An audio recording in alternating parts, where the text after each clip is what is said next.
علیکم ورحمۃ اللہ وبرکاتہ۔ جامعہ انواری حیدرآباد باب العلم انواری ایجوکیشنل سوسائٹی کی جانب سے تفسیرات احمدیہ کے درس کا سلسلہ جاری ہے۔ آج ہم مسئلہ نمبر 77 یعنی ہجرت کی فرضیت اور عدم فرضیت کا بیان اس کو پڑھیں گے۔ آیت کریمہ بسم اللہ الرحمن الرحیم ان الذین توفاهم الملائکۃ ظالمی انفسهم قالوا فیما کنتم قالوا كنا مستضعفین فی الارض قالوا ألم تكن أرض الله واسعة فتهاجروا فيها فأولئك مأواهم جهنم وساءت مصيرا إلا المستضعفين من الرجال والنساء والولدان لا يستطيعون حيلة ولا يهتدون سبيلا فأولئك عسى الله أن يعفو عنهم وكان الله عفوا غفورا صدق الله العظيم۔ یہ آیت کریمہ ہے، ہجرت کی فضیلت کو اس آیت کے ضمن میں بیان کیا جائے گا۔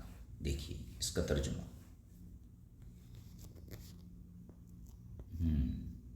ان الذین توفاهم الملائکۃ ظالمی انفسهم، جن لوگوں کی اپنی ذات پر ظلم کرتے ہوئے فرشتے روح قبض کر لیتے ہیں۔ قالوا فیما کنتم، ان سے فرشتے پوچھتے ہیں تم کس حال میں تھے؟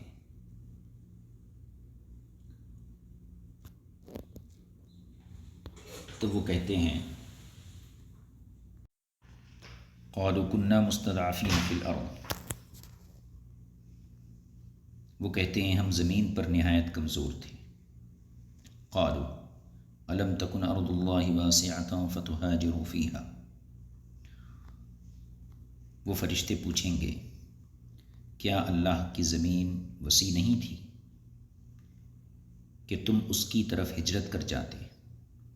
فَأُولَئِكَ مَأْوَاهُمْ جَهَنَّمُ، بس انہی لوگوں کا ٹھکانہ جہنم ہے۔ وَسَاءَتْ مَصِيرًا، اور وہ برا ٹھکانہ ہے۔ إِلَّا الْمُسْتَضْعَفِينَ مِنَ الرِّجَالِ وَالنِّسَاءِ وَالْوِلْدَانِ، مگر مردوں، عورتوں اور بچوں میں سے ایسے کمزور لا يستطيعون حیلہ، جو کسی ہیلے کی استطاعت نہیں رکھتے، ولا يهتدون سبیلا، اور نہ انہیں کوئی راستہ دکھائی دیتا ہے۔ فأولئک عسى اللہ ان يعفو عنہم، ایسے لوگوں کو اللہ تعالیٰ جلد معاف کر دے گا۔ کان اللہ غفور رحیما، وکان اللہ غفور رحیما، اور اللہ تعالیٰ نہایت بخشش کرنے والا مہربان ہے۔ یہ ہو گیا اس کا مرادی معنی۔ اب اس کی تفسیر کی طرف توجہ دیجیے۔ تفسیر حسینی میں حضرات مفسرین اکرام فرماتے ہیں ان آیات کا نزول ان مسلمانوں کے بارے میں ہوا جنہوں نے ہجرت فرض ہوتے ہوئے ہجرت نہ کی اور مشرکین کے ساتھ جنگ بدر میں شرکت کرنے کے لیے نکل پڑے، نکلنے سے پہلے ہی اسلام چھوڑ دیا یعنی مرتد ہو گئے، پھر انہیں حالت کفر پر قتل کر دیا گیا۔ یہ ان لوگوں کے لیے نازل ہوئی ہے۔ تفسیر حسینی میں صراحت ہے کہ یہ آیت قیس بن فاکہہ اور قیس بن ولید وغیرہ کے بارے میں نازل ہوئی۔ امام زاہد نے ذکر کیا کہ ان لوگوں کی تعداد 40 تھی جو فرشتوں کے ہاتھوں میدان بدر میں مارے گئے، اور یہ وہی لوگ تھے جنہوں نے ہجرت فرض ہوتے ہوئے ہجرت نہیں کی، پھر مشرکین کے ساتھ شریک ہو گئے، اسلام چھوڑ دیا، پھر بدر میں فرشتوں کے ہاتھوں سے یہ قتل کیے گئے۔ اب آیت میں دیکھیے ان الذین توفاهم الملائکہ، ملائکہ جمع ہے، جن لوگوں کی فرشتے روح قبض کرتے ہیں اس حال میں کہ وہ لوگ اپنی جانوں پر ظلم کر رہے ہوتے ہیں۔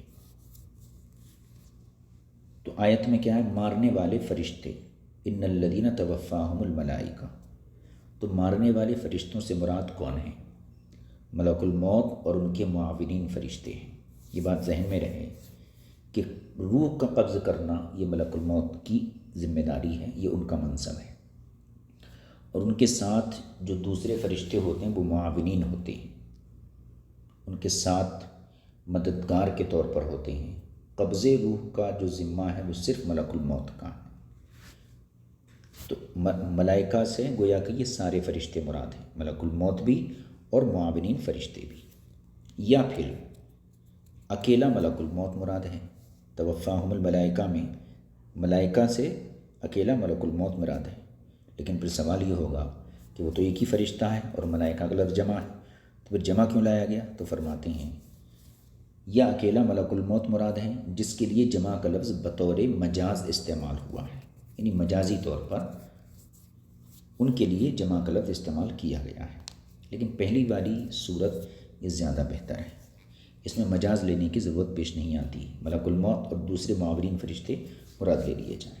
آگے دیکھیں قول باری تعالیٰ توفا، ان الذین توفاہم الملائکہ، توفا کو ماضی یا مضارع دونوں بنانا درست ہے، مضارع بھی پڑھ سکتے ہیں اس کو، ماضی بھی پڑھ سکتے ہیں۔ مضارع بناتے وقت ایک تا حذف ہوگی، اصلی صیغہ کیا ہوگا؟ تتوفا ہوگا، لیکن یہاں توفا ہے تو ایک تا کو محذوف ماننا پڑے گا۔ اور ظالمی انفسہم مضاف اور مضاف الیہ ہے، اور توفاہم میں مفعول کی ضمیر سے حال واقع ہو رہا ہے، توفاہم،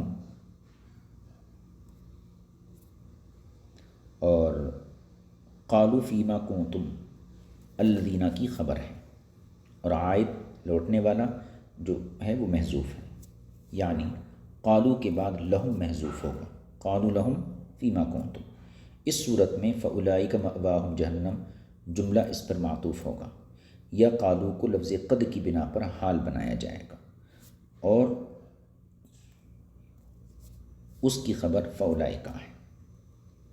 فاولئک بحرف فا اس وجہ سے لایا گیا کہ الذین میں ابہام ہے جو شرط سے ملتا جلتا ہے، اور فیما اصل میں فیما ہے، آخر میں الف تخفیف کی بنا پر گرا دیا گیا، اس کا معنی ہے توبیخ، ڈانٹنا، ڈپٹ کرنا، اسی لیے انہوں نے جواباً یہ کہا قالوا کنا مستضعفین فی الارض، اور اگر توبیخ کا انداز نہ ہوتا تو جواب میں یوں کہنا مناسب ہوتا کنا فی کلا۔ یہ اس کی ترکیب کی تھوڑی سی گفتگو تھی، آگے دیکھیے۔ آیت کریمہ کے معنی کا حاصل یہ ہے کہ جن لوگوں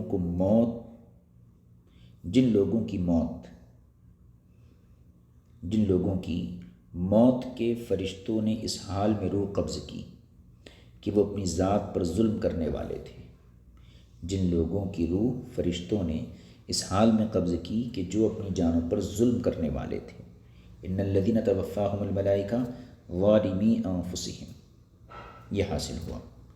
یہ ظلم کرنے، ظلم سے مراد کیا؟ یہ ظلم مرتد ہونے اور ہجرت نہ کرنے کی وجہ سے تھا۔ ان کا ظلم کیا تھا؟ کہ وہ لوگ ہجرت نہیں کرے اور مرتد ہو گئے۔ فرشتوں نے ایسی حالت میں ان فوت ہونے والوں سے پوچھا، ان مرنے والوں سے پوچھا کہ تم اپنے دین کے معاملے میں کس چیز پر تھے، یعنی دین سے تمہیں کوئی تعلق نہیں تھا۔ وہ کہنے لگے ہم زمین پر بسنے والی عاجز قوم تھے، سرزمین مکہ میں ہم ہجرت کرنے سے بے بس تھے، اس لیے مکے والوں نے ہمیں زبردستی اپنے ساتھ ملا لیا تھا۔ یہ جواب جو ہے وہ لوگ دیے۔ فرشتے ان کے جواب میں ڈانٹ پلانے کے انداز میں کہیں گے، یعنی فرشتے سختی کے انداز میں کہیں گے کہ اللہ تعالیٰ کی زمین الم تکن ارض اللہ واسعہ، کہ اللہ کی زمین یعنی مدینہ منورہ وغیرہ کی زمین وسیع نہیں تھی، فتہاجروا فیہا، بس تم اس کی طرف ہجرت کر جاتے، یعنی تمہیں یہ تو قدرت تھی کہ مکے سے ایسے علاقوں کی طرف ہجرت کر جاتے جن میں تم اپنا دین ظاہر کرتے تو کوئی رکاوٹ نہ پڑتی، اور نہ ہی رسول کریم صلی اللہ علیہ وسلم کی طرف ہجرت کرنے سے کوئی منع کرتا، سو ایسے لوگوں کا ٹھکانہ جہنم ہے، فاولئک مأواہم جہنم وساءت مصیرا، اور جہنم ان کے لیے بہت بری جگہ ہے۔ آیت کا مضمون اسی قدر ہے۔ اب یہاں پر ایک سوال ہے، اگر سوال کیا جائے کہ موت کی حالت تو ایسی ہوتی ہے جسے نا امیدی کی حالت کہا جاتا ہے، ایسی حالت میں سوال و جواب ہونا کیوں کر درست ہو سکتا ہے؟ تو جواب میں یہ کہا جائے گا اس نا امیدی کی حالت میں مرنے والا ہم زندہ انسانوں سے گفتگو اور سوال و جواب کی قدرت نہیں رکھتا، اس لیے کہ اسے ہماری کوئی خبر نہیں رہتی، کیونکہ وہ اس وقت فرشتوں کی ہیبت کی وجہ سے ہماری طرف دھیان نہیں دے سکتا، لیکن اس مرنے والے اور اسے مارنے والے فرشتوں کے درمیان گفتگو میں کوئی حرج نہیں، اگرچہ ہم اسے نہ دیکھ سکیں اور نہ سن سکیں۔ یہ جواب امام زاہد رحمۃ اللہ علیہ نے دیا ہے۔ مقصود یہ ہے کہ آیت مبارکہ اس بات پر دلالت کرتی ہے کہ ہجرت کا ترک، ہجرت چھوڑ دینا وعید کا مستحق ہے، اور علماء اکرام نے فرمایا ہے کہ یہ معاملہ اسلام کے ابتدائی دور میں تھا تاکہ اس سے مسلمانوں کی تعداد میں اضافے سے ان کی مدد ہو جائے، اور علماء کرام کی اس بات سے معلوم ہو جاتا ہے کہ اب یہ حکم منسوخ ہے، یعنی ہجرت کا حکم یہ ابتدائی اسلام میں تھا۔ کیوں؟ تاکہ مسلمانوں کی تعداد میں اضافہ ہو جائے اور ان کی مدد ہو جائے۔ اب تو مسلمان کثیر تعداد میں ہو گئے، تو اس سے یہ پتہ چلتا ہے کہ یہ آیت کا حکم منسوخ ہے، یعنی ہجرت کا حکم منسوخ ہے۔ اور حضرات مفسرین اکرام اور علماء اکرام نے سورۃ الانفال کی آیت والذین آمنوا ولم یہاجروا ما لکم من ولایتہم من شیء حتی یہاجروا کے تحت صراحتاً فرمایا ہے کہ اب یہ حکم منسوخ ہے، یعنی ہجرت کا حکم منسوخ ہے، اور اس کا ناسخ اللہ تعالیٰ کا یہ قول وَأُولُو الْأَرْحَامِ بَعْضُهُمْ أَوْلَىٰ بِبَعْضٍ ہے۔ اور اس سے یہ بھی مفہوم حاصل ہوتا ہے، ایک بات یہ پتہ چلی کہ ہجرت کا حکم منسوخ ہو گیا، دوسری بات یہ پتہ چلی کہ ہجرت کا معاملہ منسوخ ہو گیا ہے، لیکن مشکل اس وقت آ پڑتی۔ اب یہاں سے گویا کہ ایک سوال ہے کہ جب ان حضرات نے یہ بات ذکر فرمائی کہ آیت کریمہ اس بات پر دلالت کرتی ہے کہ جو شخص اپنے شہر اور ملک میں اپنے دین کی اقامت کی قدرت نہ رکھتا ہو، اپنے دین کو قائم کرنے کی قدرت نہ رکھتا ہو، نماز نہیں پڑھ سکتا ہے، اذان نہیں دے سکتا ہے جیسا کہ اس کی اقامت ہونی چاہیے، اور اسے علم ہو کہ کسی دوسرے شہر یا ملک میں وہ اقامت دین کر سکے گا، تو اس کے لیے ہجرت کر جانا یہ ضروری ہے۔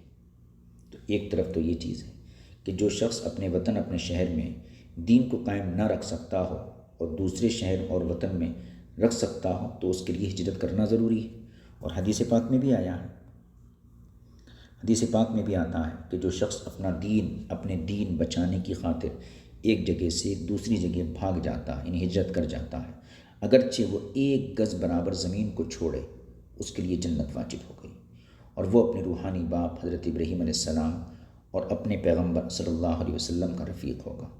تو یہ باتیں تو اس بات پر دلالت کرتی ہیں کہ آیت مذکورہ کا حکم باقی ہے اور آیت منسوخ نہیں ہے۔ اس میں کیا ہے؟ دین قائم نہیں کر سکتے تو ہجرت ضروری ہے، اور پیچھے کیا کہا گیا کہ یہ آیت جو ہے ہجرت والی یہ منسوخ ہے، تو یہ تضاد آ گیا۔ فرماتے ہیں یہ باتیں اس پر دلالت کرتی ہیں کہ آیت مذکورہ کا حکم باقی ہے، یعنی ہجرت کا حکم باقی ہے اور آیت منسوخ نہیں ہے، لہذا ان دونوں باتوں کو دیکھا جائے تو باہم متناقض ہے، ٹکراؤ ہے۔ ہاں اگر یوں کہا جائے، یہ جواب دینے کی ایک صورت ہے، یوں کہا جائے کہ ابتدائی اسلام میں ہجرت کرنا فرض تھا، لازم تھا، خواہ کسی کے لیے اپنے شہر یا ملک میں اقامت دین کی قدرت ہو یا نہ ہو، شروع میں یہ فرض تھا، تو یہ بلا شبہ منسوخ ہے۔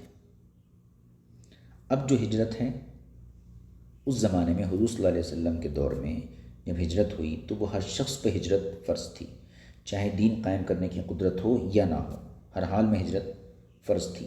یہ فرضیت منسوخ ہو گئی،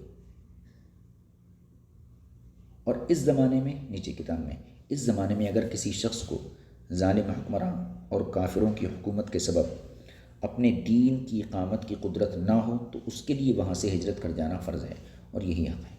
اس جواب کے ذریعے دونوں باتوں میں جو ہے مطابقت ہو جاتی ہے۔ اس کے بعد اللہ تعالیٰ نے فرمایا، اس کے بعد اللہ تعالیٰ نے ایسے لوگوں سے، یعنی ہجرت فرض ہے، پھر کچھ لوگوں کو اس سے مستثنا کیا۔ اللہ تعالیٰ نے ایسے لوگوں سے، ضعیف ناچار اشخاص کو مستثنا کرتے ہوئے فرمایا الا المستضعفین من الرجال والنساء والولدان۔ یہ استثناء منقطع ہے کیونکہ موصول مستثنی منہ میں یہ لوگ داخل نہیں ہیں، اس کی ضمیر کے تحت بھی داخل نہیں، اور نہ ہی ان لوگوں میں شامل ہیں جن کی طرف ظلم کرنے والے الفاظ سے اشارہ کیا گیا ہے۔ تو گویا کہ یہ استثناء منقطع ہے، اور لا یستطیعون مستضعفین کی صفت ہے کیونکہ اس میں کسی وقت کی پابندی نہیں، یا اس سے حال بنے گا یا اس میں چھپی ہوئی ضمیر سے حال ہوگا۔ ہاکذا فی البیضاوی، معنی یہ ہوگا کہ جہنم ان تمام لوگوں کا ٹھکانہ ہے جو ہجرت کے تارک ہیں، مگر وہ جو مردوں کی جنس، عورتوں اور بچوں کی جنس میں سے ہیں، جن کی حالت یہ ہے کہ وہ باہر چلے جانے یعنی ہجرت کرنے کے لیے کوئی حیلہ بھی نہیں کر سکتے، کیونکہ وہ عاجز اور کمزور ہیں اور فقیر و محتاج ہیں، اور نہ ہی انہیں راستوں کی کوئی معرفت اور پہچان ہے۔ یہ وہ لوگ ہیں کہ اللہ تعالیٰ انہیں ہجرت نہ کرنا معاف کر دے گا۔ امام زاہد رحمۃ اللہ علیہ کہتے ہیں، جب قول باری تعالیٰ فَأُولَٰئِكَ مَأْوَاهُمْ جَهَنَّمُ وَسَاءَتْ مَصِيرًا یہ نازل ہوا تو مسلمانوں نے کہا کہ ہمارے وہ بھائی تباہ و برباد ہو گئے جو مکے میں ہیں۔ اس پر اللہ تعالیٰ نے یہ آیت نازل فرمائی، یعنی إِلَّا الْمُسْتَضْعَفِينَ مِنَ الرِّجَالِ وَالنِّسَاءِ وَالْوِلْدَانِ۔ حضرت عبداللہ بن عباس رضی اللہ تعالیٰ عنہ فرماتے ہیں کہ میں اور میری والدہ مستضعفین میں سے تھے جن کے پاس کوئی حیلہ نہ تھا اور نہ ہی راستے کا علم تھا۔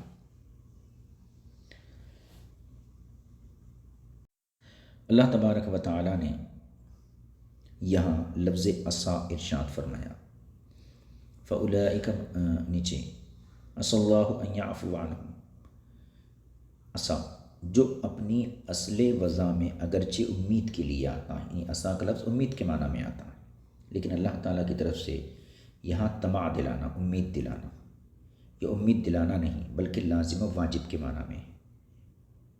یعنی اللہ تعالیٰ جب امید کے الفاظ اپنی ذات کے لیے استعمال کرتا ہے تو پھر وہاں پہ وہ یقین اور لزوم کے معنی میں ہوتا ہے، یعنی اللہ تعالیٰ انہیں لازماً معاف کر دے گا، کیونکہ کریم جب کسی کو کوئی امید دلاتا ہے تو اسے پورا کر دیتا ہے، اسے مدارک نے ذکر کیا ہے۔